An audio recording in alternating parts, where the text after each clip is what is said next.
arrabsan illee nageessa bakka nageessa wallahi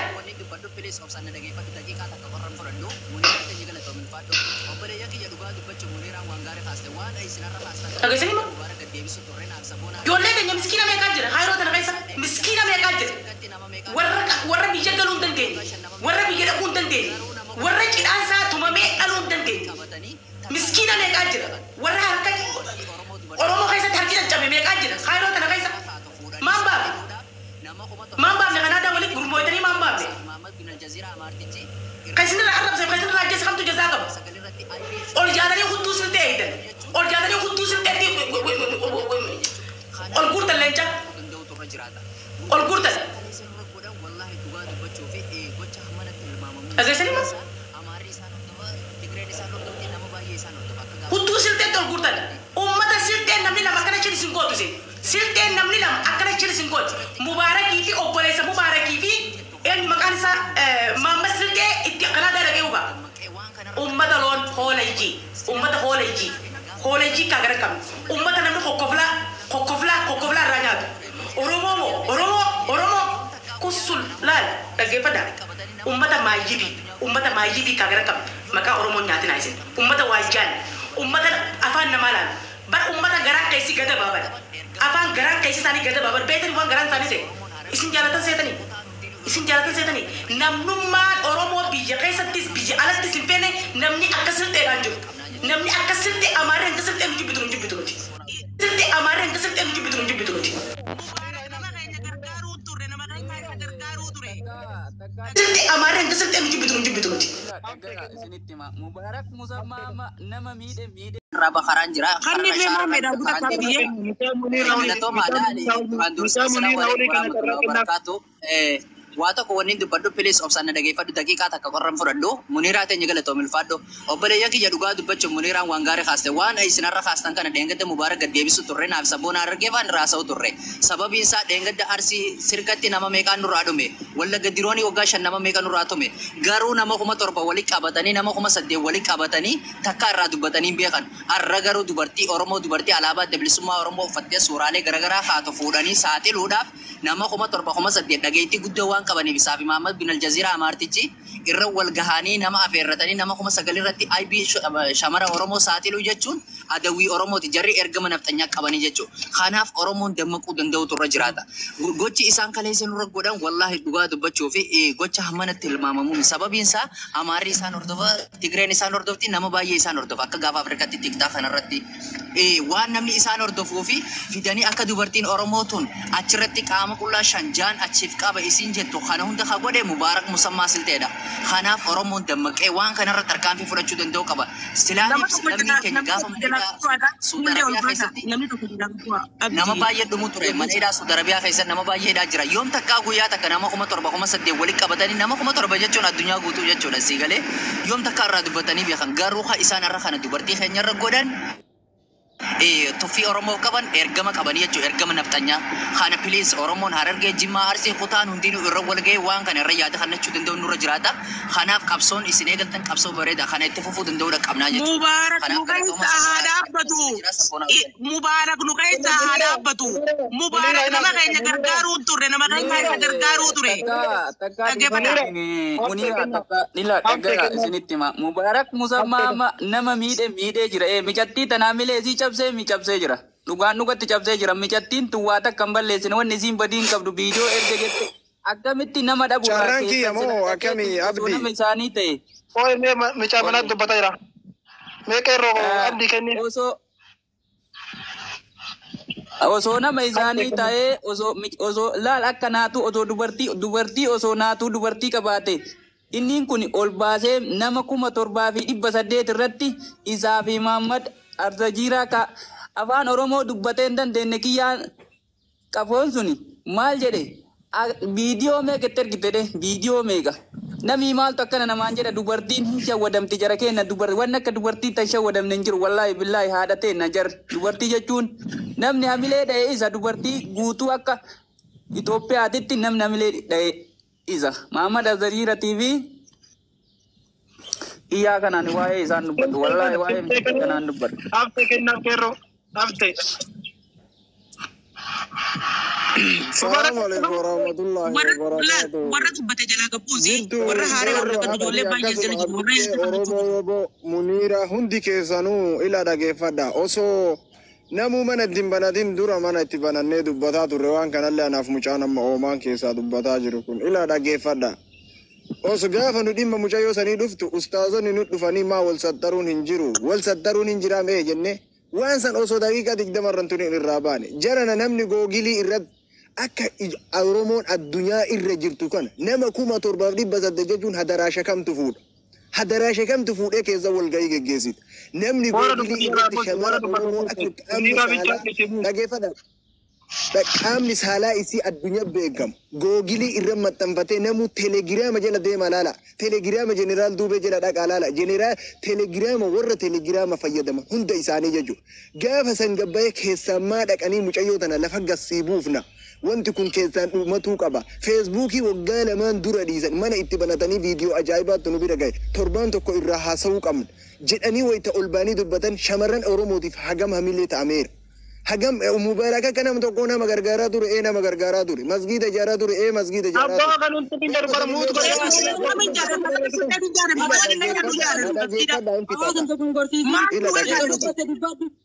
ila la rakkoon nama kenna amma Mubarak Maalin nu gargaara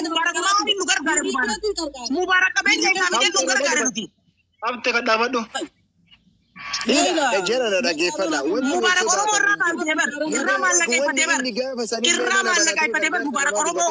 Nuti akka malee akkana sammuu shirnu godhee. Sababa giiftuu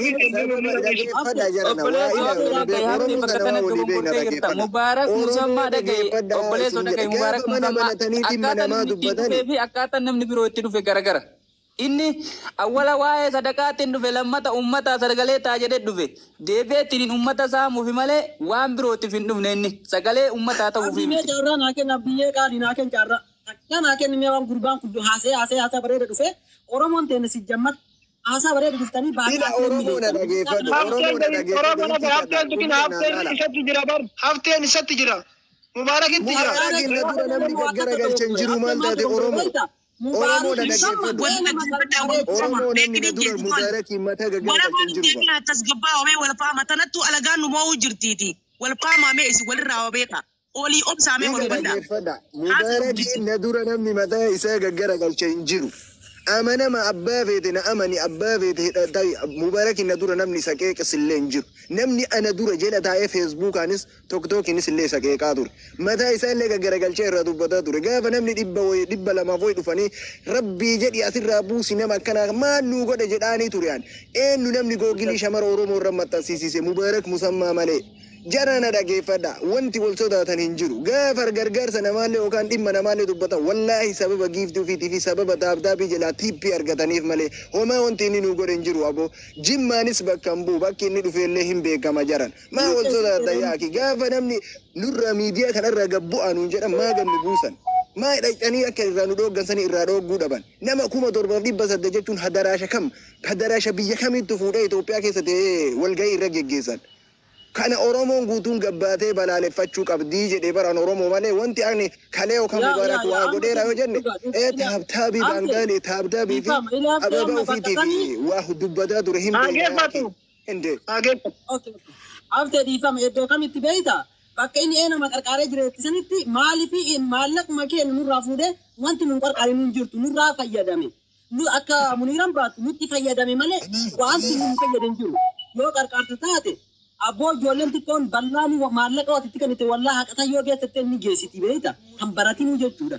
Kanaaf qeerroo sitti haa ta'u kanaaf amma dalagaa deemu edda waan ta'eef na beektaati qeerroo.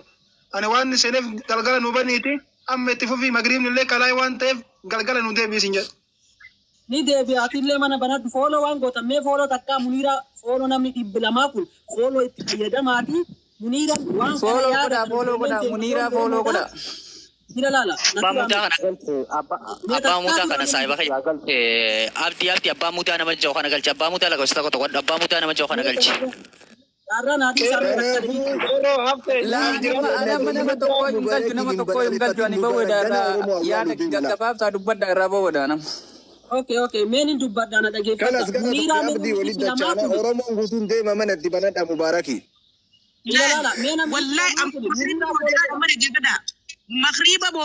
مغربة بودا منك يخوتا لقيتني خوتا منك مغربة بودا خوتا منك أنا أتوقع بابا اوكي منيرة مينا يا تكانا باسا دقيقة تكانا كنا منيرة فولو فولو mana isiitti galgalana ta'in jechuudha waan oromoon taate hundi jechuun garaa keenyatti waan garaa keenya keessatti nuti baaju dhibee garaa keenya keessa mana muniiratti ni baafa mana fiigatta qotta bafadda seenuun oromoo ni jiru hatta maakii oroosan finne insha Allah ina isima san jechuudha isimaa fi ila abbaa ni jechuudha aslillee ni dhufa asli kana diwaan isa gaafa nu jira ati feemasa oromooti ilmi mana haadhaan galu manuma abbaa gala galtu maaliif oromoo galteetiin oromoo attaallalti jenne gaafii kan hin gaafanna osoo inni jiru mubaarak akkamitti nama keenyaaf sagalee ta'e gargaarsa oromoo irraa oromoo guuree isaa oromoo hin ta'in dhibbarraa harka dhibbatti guuree